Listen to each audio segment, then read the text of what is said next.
Assalamualaikum warahmatullahi wabarakatuh. Perkenalkan, nama saya Putri Anggraini dengan NIM C1C019037 dari kelas R009 Program Studi Akuntansi, Fakultas Ekonomi dan Bisnis Universitas Jambi. Baiklah, pada kesempatan kali ini saya akan menjelaskan materi mengenai akad musyarakah. Di mana materi yang pertama yaitu mengenai pengertian akad musyarakah. Menurut Afzalur Rahman, seorang Deputi Sekretari Jenderal in the Muslim School Trust, secara bahasa al-syirkah berarti al-ikhtilat atau percampuran atau persekutuan dua orang atau lebih, sehingga antara masing-masing sulit dibedakan atau tidak dapat dipisahkan. Istilah lain dari musyarakah adalah syarikah atau syirkah atau kemitraan. PSAK nomor 106 mendefinisikan musyarakah sebagai akad kerjasama antara dua pihak atau lebih untuk suatu usaha tertentu, di mana masing-masing pihak memberikan kontribusi dana dengan ketentuan bahwa keuntungan dibagi berdasarkan kesepakatan, sedangkan kerugian berdasarkan porsi kontribusi dana. Materi selanjutnya mengenai jenis akad musyarakah. Akad musyarakah terbagi menjadi dua. Yang pertama berdasarkan ulama fikih, yang kedua berdasarkan pernyataan standar akuntansi keuangan. Yang pertama berdasarkan ulama fikih terbagi menjadi dua.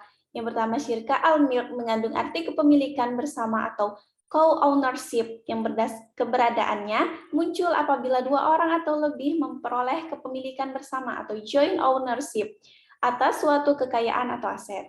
Yang kedua syirka al-uqud atau kontrak, yaitu kemitraan yang tercipta dengan kesepakatan dua orang atau lebih untuk bekerja sama dalam mencapai tujuan tertentu. Selanjutnya, berdasarkan pernyataan standar akuntansi keuangan PSAK, terbagi menjadi dua. Yang pertama, musyarakah permanen, yang kedua, musyarakah menurun atau musyarakah mutanakisah. Yang pertama, musyarakah permanen. Musyarakah permanen adalah musyarakah dengan ketentuan bagian dana setiap mitra ditentukan saat akad dan jumlahnya tetap hingga akhir masa akad. PSAK nomor 106/04. Selanjutnya, musyarakah menurun atau musyarakah mutanakisah.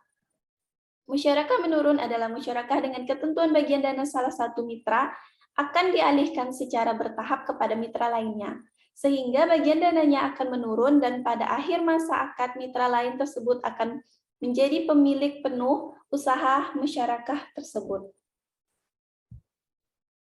Materi selanjutnya mengenai dasar syariah.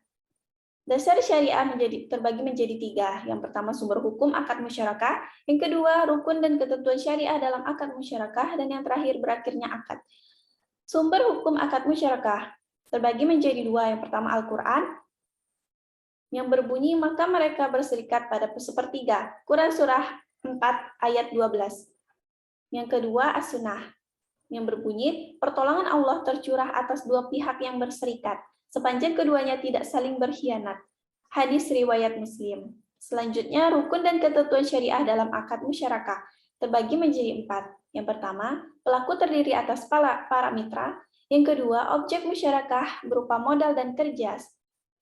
Dan yang ketiga, ijab kabul atau serah terima. Dan yang terakhir, nisbah keuntungan. Selanjutnya, berakhirnya akad. Berakhirnya akad terbagi menjadi tiga. Yang pertama, salah seorang mitra menghentikan akad. Yang kedua, salah seorang mitra meninggal atau hilang akad. Dan yang terakhir, modal musyarakah hilang atau habis. Materi selanjutnya, penetapan akad nisbah dalam musyarakah. Nisbah dapat ditentukan melalui dua cara, yaitu yang pertama, pembagian keuntungan proporsional sesuai modal. Dengan cara ini, keuntungan harus dibagi di antara para mitra secara proporsional sesuai modal yang disetorkan, tanpa memandang apakah jumlah pekerjaan yang dilaksanakan oleh para mitra sama ataupun tidak sama. Dan yang terakhir, pembagian keuntungan tidak proporsional dengan modal. Dengan cara ini, dalam menentukan nisbah yang dipertimbangkan bukan hanya modal yang disetorkan, tapi tanggung jawab pengalaman kompetensi atau waktu kerja yang lebih panjang.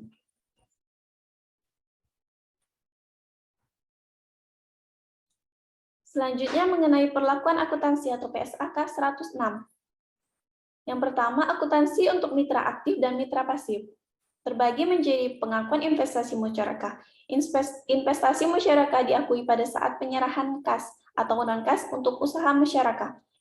Yang kedua, biaya pra-akad. Jurnal untuk mitra pada mitra aktif pada saat mengeluarkan biaya, yaitu DR uang muka akad di debit, sedangkan KR kas di kredit. Apabila mitra lain sepakat biaya ini dianggap sebagai bagian investasi musyarakah, maka dicatat sebagai penambahan nilai investasi musyarakah. Jurnalnya itu DR investasi musyarakah di debit dan KR uang muka akad di kredit. Dan selanjutnya, pengukuran investasi musyarakah. Apabila investasi dalam bentuk kas akan dinilai sebesar jumlah yang diserahkan, maka jurnalnya yaitu DR investasi musyarakah kas di debit dan KR kas di kredit. Yang B, apabila investasi dalam bentuk aset non-kas, maka dinilai sebesar nilai wajar, dan jika nilai wajar aset non-kas yang diserahkan lebih besar dari nilai buku, maka oleh mitra aktif selisihnya akan dicatat dalam akun selisih penilaian aset musyarakah atau dilaporkan dalam bagian ekuitas. Yang keempat, apabila dari investasi musyarakah diperoleh keuntungan, maka jurnalnya yaitu DR kas atau piutang di debit dan KR pendapatan bagi hasil di kredit. Apabila dari investasi yang dilakukan rugi, maka jurnalnya itu DR kerugian di debit dan KR penyisihan kerugian di kredit. Yang kelima, apabila modal investasi yang diserahkan berupa aset non-kas dan di akhir akad dikembalikan dalam bentuk kas sebesar nilai wajar aset yang disepakati ketika aset tersebut diserahkan. Dan yang keenam, bagian mitra aktif untuk jenis akad musyarakah menurun atau dengan pengembalian dana mitra secara bertahap. Mitra aktif untuk jenis akad musyarakah menurun atau dengan pengembalian dana mitra secara bertahap, nilai investasi musyarakahnya sebesar jumlah kas atau nilai wajar aset non-kas yang diserahkan pada awal akad ditambah jumlah dana syirka temporer yang telah dikembalikan pada mitra aktif dan dikurangi kerugian jika ada. Selanjutnya, penyajian. Mitra aktif menyajikan hal-hal yang terkait dengan usaha musyarakah dalam laporan keuangan sebagai berikut. Yang A, kas atau aset non-kas yang diselisihkan oleh mitra aktif dan diterima dari mitra pasif disajikan sebagai investasi musyarakah. Yang B, aset masyarakat yang diterima dari mitra aktif, mitra pasif disajikan sebagai unsur dana syirka temporer. Dan yang C, selisih penilaian aset musyarakah jika ada disajikan sebagai unsur ekuitas. Mitra pasif menyajikan hal-hal yang terkait dengan usaha musyarakah dalam laporan keuangan sebagai berikut. Yang A-nya, kas atau aset non-kas yang disisihkan oleh mitra aktif disajikan sebagai investasi musyarakah. Yang B, keuntungan tangguhan dari selisih penilaian aset non-kas yang diserahkan pada nilai wajar disajikan sebagai pos lawan atau kontra account dari investasi musyarakah. Yang kedelapan, pengungkapan. Yang A-nya, isi kesepakatan utama musyarakah seperti proporsi dana, pembagian hasil usaha, aktivitas usaha musyarakah, dan lain-lain. Yang B-nya, pengelolaan usaha jika tidak ada mitra aktif. Dan yang C, pengungkapan yang diperlukan sesuai PSAK nomor 106. Nomor 101 tentang penyajian laporan keuangan. Baiklah, pembahasan terakhir mengenai ilustrasi kasus musyarakah. Penyerahan modal secara tunai. Contohnya yaitu, pada 1 Januari 2012, mitra aktif menyetorkan modal sebesar Rp100.000, sedangkan mitra pasif menyetorkan modal sebesar Rp50.000. Asumsi biaya praakad tidak disetujui sebagai penambahan investasi musyarakah. Nisbah bagi hasilnya 3:1. Jurnalnya yaitu, pada mitra aktif, investasi musyarakah kas Rp100.000 di debit dan kasnya Rp100.000 di kredit.